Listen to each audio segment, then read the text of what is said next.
Student एक बार फिर से आपका ओके बायोलॉजी में स्वागत है। यहाँ इस टॉपिक में हम जो विकास इवोल्यूशन है उसके संक्षिप्त विवरण के बारे में चर्चा करेंगे। तो अभी तक हमने जो पढ़ा है उसमें जो बातें आई है या जो विकास हुआ है उसके बारे में हम एक संक्षिप्त रूप में ब्रीफ अकाउंट के रूप में इसको देखने वाले हैं। तो देखिए लगभग 2000 मिलियन या जिसको अपन 2 बिलियन भी कहते हैं वर्ष पूर्व पृथ्वी पर जीवन का प्रथम कोशिकीय रूप प्रकट हुआ। ये हम पहले ही पढ़ चुके हैं। ये जीव एक कोशिकीय थे। धीरे धीरे एक कोशिकीय जीवों से ये जीव एक कोशिकीय थे। देखिए धीरे धीरे एक कोशिकीय जीवों से बहुकोशिकीय जीवों का विकास हुआ। तो आज से 2 बिलियन वर्ष पूर्व पहला कोशिकीय रूप प्रकट हुआ जो कि एक कोशिकीय था और फिर धीरे धीरे उनसे बहुकोशिकीय जीवों का विकास हुआ है। लगभग 500 मिलियन वर्ष पूर्व अकशेरुकी जीव बने थे जिनमें कशेरुकी या पृष्ठरज्जु जो नोटोकॉर्ड है वो उनके अंदर नहीं पाई जाती है। तो अकशेरुकी जीव कब बने? लगभग 500 मिलियन वर्ष पूर्व। और इसके बाद लेके लगभग 350 मिलियन वर्ष पूर्व जबड़े रहित मछलियों का विकास हुआ। देखिए अर्थात ये कशेरुकी जीव था। मछलियां कशेरुकी होती है, कोडेट होती है, लेकिन उनमें जबड़े नहीं थे। तो 500 बिलियन साल पहले तो अकशेरुकी बन गए। उसके बाद में आए थे यानी आज से 350 मिलियन वर्ष पूर्व है, यानी कशेरुकियों का विकास बाद में हुआ। तो पहला जो कशेरुकी रूप है वो मछलियां प्रकट हुई है और वो मछलियां भी कैसी थी? जबड़े रही थी, उनमें जबड़े नहीं थे। तो पहला कशेरुकी जो जीव है वो मछलियां 350 वर्ष पूर्व आया था। संभवतः 320 मिलियन वर्ष पूर्व देखिए समुद्री खरपतवार और कुछ पादपों का विकास हुआ। समुद्री खरपतवार का मतलब जो सीवीड्स होते हैं, समुद्री जो शैवाल होते हैं और जो अन्य पादप है उनका विकास हुआ 320 मिलियन वर्ष पूर्व। तो यहाँ पर ये पौधे भी बन रहे हैं और यहाँ पर कशेरुकी जीव भी बन रहे हैं। पहले जीव जो धरती या स्थल पर प्रकट हुए थे वे पादप थे। देखिए पहले जीव जो धरती या स्थल पर प्रकट हुए थे वो पादप थे। जब धरती पर जंतु प्रकट हुए तब पादप धरती पर पूरी तरह से फैल गए थे। तो यहाँ हम ये पढ़ रहे हैं कि 320 मिलियन वर्ष पूर्व कुछ समुद्री खरपतवार जो समुद्री शैवाल या जो कुछ पादप है समुद्री पादप उनका विकास हुआ है, क्योंकि मछलियां वहां बन रही थी तो वहां पर कुछ समुद्री पादप भी बनने लगे। लेकिन धरती पर स्थल पर पहला अगर कोई जीव प्रकट हुआ था धरती पर यानी स्थल पर तो वो पादप थे। देखिए और ये भी एक महत्वपूर्ण बात है कि जब धरती पर जंतु या एनिमल प्रकट हुए थे तब पादप धरती पर पूरी तरह से फैल गए थे, यानी पूरी पृथ्वी पादपों से ढक गई थी जब जंतु प्रकट हुए थे। अब देखिए लगभग 350 मिलियन वर्ष पूर्व है। तो 350 मिलियन वर्ष पूर्व क्या हुआ था? मछलियां का विकास होने लगा। तो मजबूत और सुदृढ़ पंखों वाली मछलियां धरती पर आ जा सकती थी। देखिए तो 350 मिलियन वर्ष पूर्व जो मछलियां विकसित हो गई थी वो मछलियां बहुत ही मजबूत और सुदृढ़ उनके पंख थे, लेकिन वो धरती पर या स्थल पर आ जा सकती थी। देखिए तो धरती पर भी वो आ जाती थी पानी से निकलकर।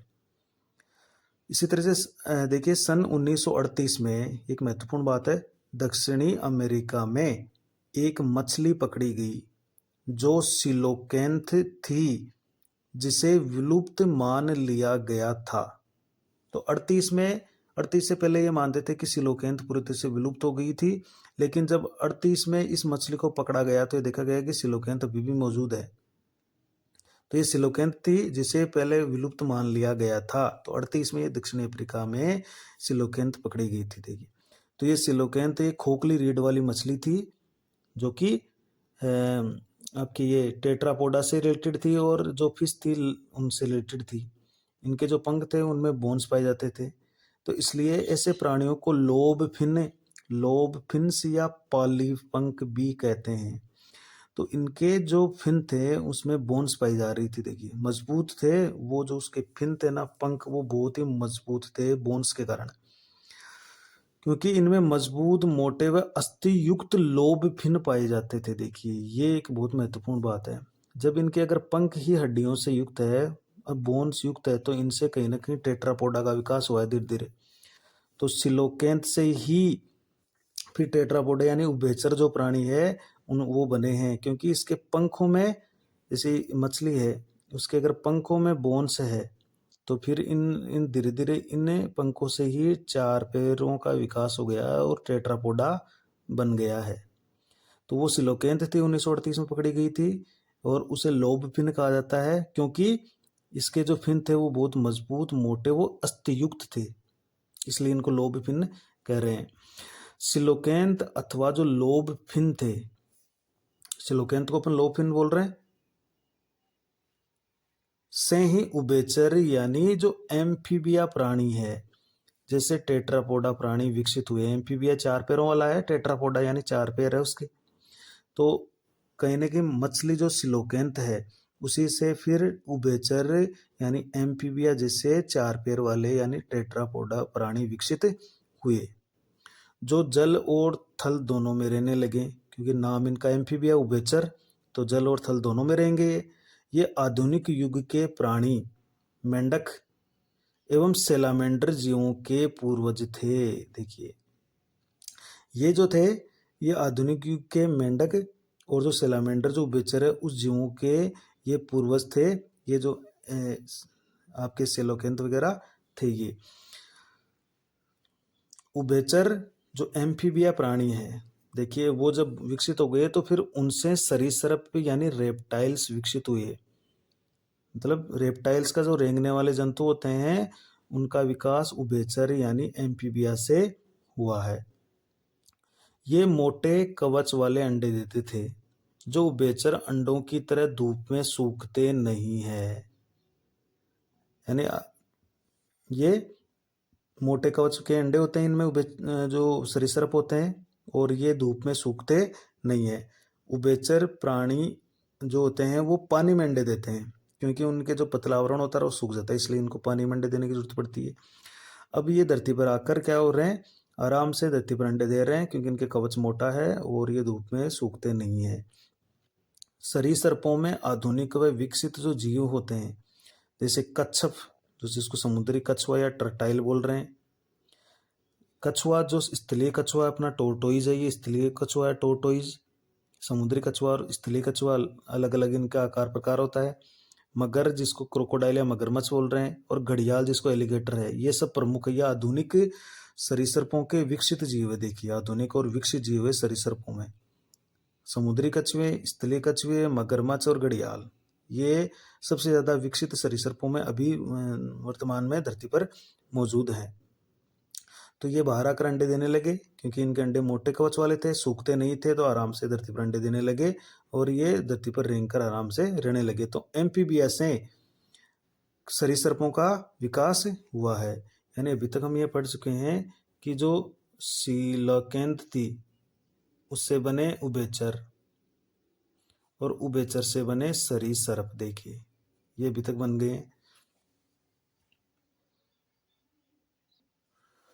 सरीसृपों की उत्पत्ति के बाद लगभग 200 मिलियन वर्षों तक, जब सरीसृप आ गए थे तो 200 मिलियन वर्षों तक विभिन्न आकार के और आकृति वाले सरीसृपों ने पृथ्वी पर आधिपत्य कायम कर लिया था, यानी राज कर लिया था। पृथ्वी पर ये इतने फैल गए थे और अलग अलग आकार के आकृति के सरीसृप पृथ्वी पर आ गए थे। इस समय पृथ्वी पर विशाल आकार के जो फर्न थे या जो टेरिडोफाइट होते हैं, फर्न टेरिडोफाइट होते हैं पादप, वो उपस्थित थे, लेकिन ये सभी धीरे धीरे मरकर कोयले के भंडार बन गए थे। लेकिन ये धीरे धीरे नष्ट होने लगे पृथ्वी में उलटफेर के कारण, उलट पुलट के कारण। तो पृथ्वी पर आए बड़े उलटफेर के कारण ये जो फर्न थे, टेरिडोफाइट थे, ये मरकर कोयले के रूप में बन गए थे, इनके कोयला बन चुका था। और बहुत सारे सरीसृप भी इस उलटफेर में मर गए थे और नष्ट हो गए थे। तो कई तो इनमें जैसे डायनासोर वगैरह थे तो वो भी इसमें खत्म हो गए थे।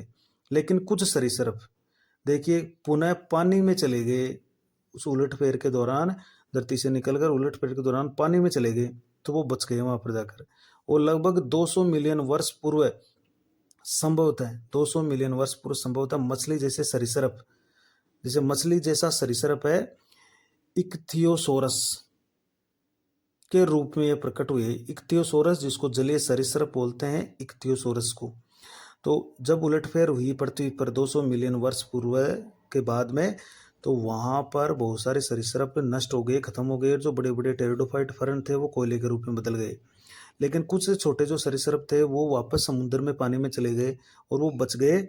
जैसे और तब एक वहां पर एक जैसे जीवाश्म मिला है मछली जैसा सरीसृप, जैसे इक्थियोसोरस, उसके रूप में ये प्रकट हुए हैं।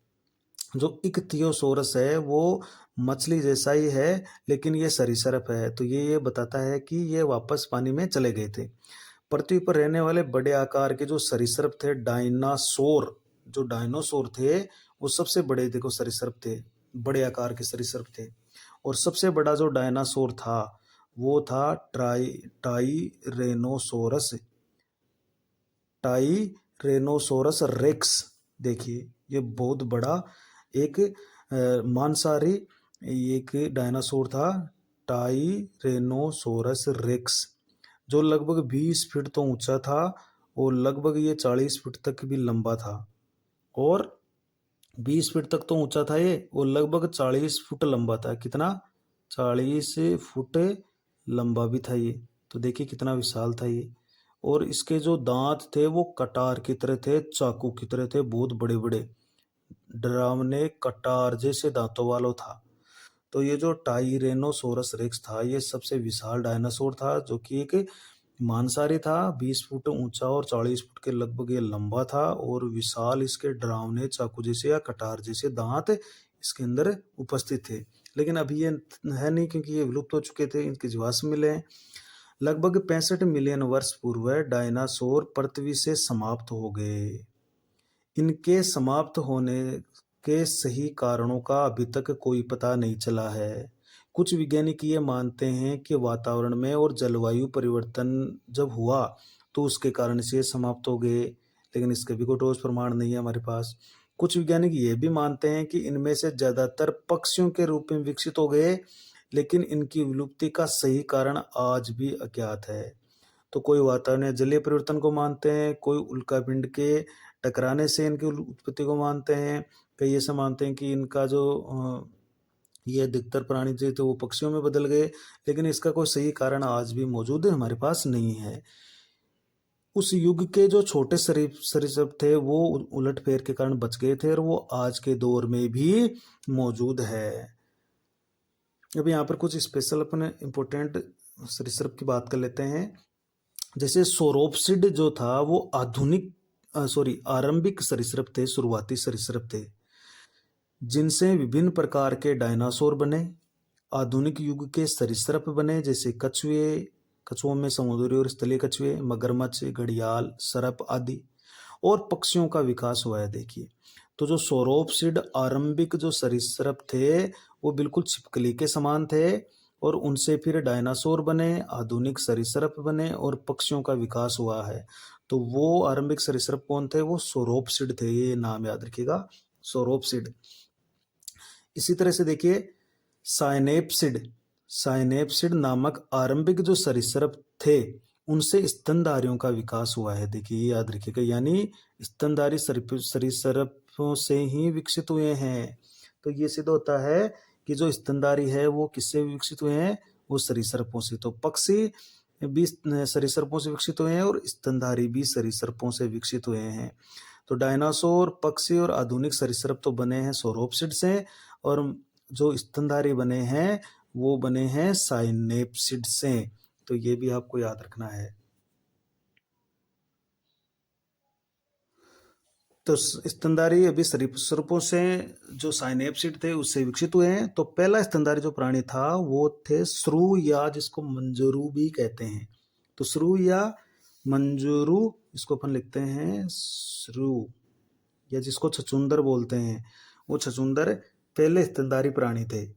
स्तनधारी जरायुज होते हैं, अर्थात अजन्मे शिशु माँ के शरीर के अंदर जो गर्भ होता है उसमें सुरक्षित रहते हैं और गर्भ से विकसित शिशु जन्म लेते हैं, जरायु के अंदर लिपटकर, अपरा के अंदर लिपटकर ये जन्म लेते हैं। तो ये गर्भ में पलते हैं, इसलिए ये जरायुज होते हैं। देखिए, स्तनधारी छोटे से छोटे खतरों से सावधान रहने और उनसे बचाव करने में बुद्धिमान होते हैं। इनकी आयु कितनी होती है कि छोटे छोटे खतरों से सावधान रहते हैं और उनसे बचाव भी कर लेते हैं। जब पृथ्वी पर सरीसृपों की कमी हुई, देखिए, तो स्तनधारी प्राणियों ने स्थल पर कब्जा कर लिया। तो धीरे धीरे जब सरीसृप कम होने लगे तो स्तनधारी प्राणियों ने उस पर कब्जा कर लिया। दक्षिणी अमेरिका में घोड़े के समान दरियाई घोड़ा, जिसको हिप्पोपोटेमस कहते हैं, भालू और खरगोश आदि पाए जाते थे। ये कहाँ थे? ये दक्षिणी अमेरिका में थे। तो दक्षिणी अमेरिका में घोड़े के जैसा दरियाई घोड़ा, भालू और खरगोश खूब ज्यादा पाए जाते थे। अब जो महाद्वीपीय विचलन हुआ, कॉन्टिनेंटल ड्रिफ्ट हुआ है, यानी एक महाद्वीप जब खिसके एक दूसरे से जुड़े या दूर हुए, तो उस दौरान क्या हुआ? महाद्वीपीय विचलन के कारण जब उत्तरी और दक्षिणी अमेरिका एक दूसरे से जुड़ गए थे, देखिए, एक दूसरे के नजदीक आ गए, तो ये जीव दक्षिणी अमेरिका से कहाँ चले गए? उत्तरी अमेरिका तक फैल गए और उत्तरी अमेरिका के प्राणी जगत पर छा गए। लेकिन इन जंतुओं पर उत्तरी अमेरिकी जंतुओं का दबाव बढ़ गया और उत्तरी जो जंतु थे वो वापस बहुसंख्यक हो गए। यानी जब महाद्वीपीय विचलन हुआ, उत्तरी अमेरिका और दक्षिणी अमेरिका एक दूसरे से जुड़ गए, तो ये जो दरियाई घोड़ा, भालू, खरगोश जैसे जीव थे, ये उत्तरी अमेरिका में भी जाकर फैलने लगे। लेकिन फिर धीरे धीरे उत्तरी अमेरिका के जो प्राणी है वो इन पर ज्यादा दबाव लगाने लगे और धीरे धीरे वो फिर से उत्तरी अमेरिकी जो जंतु है वो बहुसंख्यक हो गए।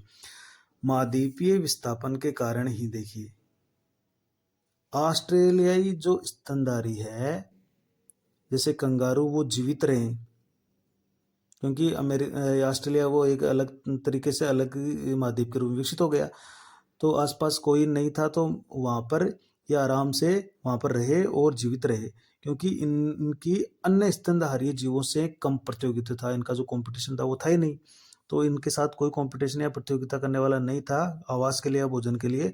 तो ये जीवित बच गई है कंगारू जैसे ऑस्ट्रेलिया जो स्तनधारी है। कुछ स्तनधारी प्राणी पूरी तरह से जल में ही रहते हैं, देखिए, और जलीय आवास के प्रति अनुकूलित हो गए। देखिए, हमेशा जल में रहे और फिर आप जल में रह रहे हैं और आराम से उसके लिए अनुकूलित हो गए। जैसे व्हेल है, डॉल्फिन है, सील है, समुद्री गाय है। तो ये जितने भी ये प्राणी हैं ये सब स्तनधारी है, लेकिन आज आराम से ये जल में निवास करते हैं, जलीय आवास के प्रति अनुकूलित हो गए हैं। मनुष्य का विकास, विकास की सर्वाधिक सफलता की कहानी है, देखिए, क्योंकि मानव सबसे बुद्धिमान प्राणी है, उसका मस्तिष्क का आयतन सर्वाधिक है, उसमें सोचने और विचारने की, मनन की शक्ति है, क्षमता है। तो ये सर्वाधिक सफलता है विकास की, मानव का विकास। मानव के पास खुद की एक भाषा है, कौशल स्किल है, आत्मबोध भी है और स्वचेतना का उसमें गुण पाया जाता है। तो ये सर्वाधिक सफलता या सर्वाधिक विकसित अगर कोई प्राणी है तो वो मानव है। तो ये हमने कुछ विकास का संक्षिप्त हमने इतिहास पढ़ा है और इसको आप लिख सकते हैं। Thank you.